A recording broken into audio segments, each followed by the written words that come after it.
பிரபல திரைப்பட பாடலாசிரியரும் எழுத்தாளருமான கவிஞர் வாலி உடல் நலக்குறைவால் சென்னையில் காலமானார். அவருக்கு வயது 82.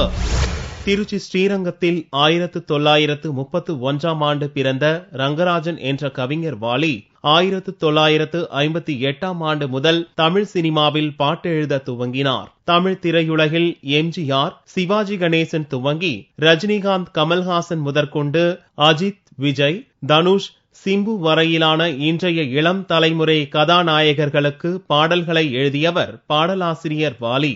மறைந்த முன்னாள் முதல்வர் எம்ஜிஆருக்கு பிரபலமான தத்துவ பாடல்களை வாலி எழுதியுள்ளார்.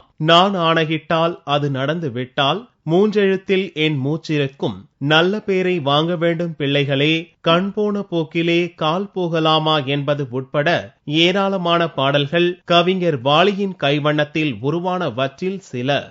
நான் ஆணையிட்டால் அது நடந்து விட்டால், மாதவி பொன்மயிலாள் தோகை விரித்தாள், வண்ண மையிட்ட கண் மலர்ந்து தூது விடுத்தாள்.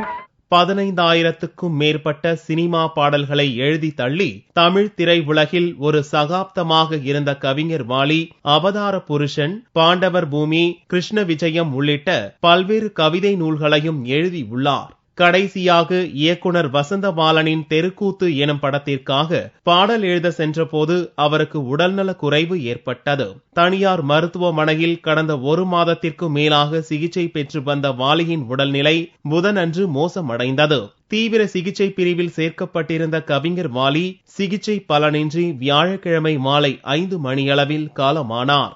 அம்மா என்றழைக்காத உயிரில்லையே, அம்மாவை வணங்காது உயர்வில்லை.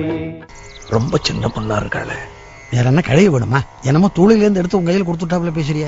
சத்த சும்மா அது பாட்டை. நடிகர் கமலின் ஹேராம் உட்பட சில படங்களிலும் நடித்துள்ள கவிஞர் வாலி 2007ஆம் ஆண்டில் பத்மஸ்ரீ விருது பெற்றவர். கமலின் அபூர்வ சகோதரர்கள் படத்தில் இடம்பெற்ற உன்னை நினைச்சேன் என்ற பாடலுக்காக தேசிய விருதும் பெற்றார். ஆசை வந்து என்னை ஆட்டி வைத்த பாவம், மற்றவரை நான் ஏன் குற்றம் சொல்ல வேணும், கொட்டும் மழைக்காலம் உப்பு விற்க போனே.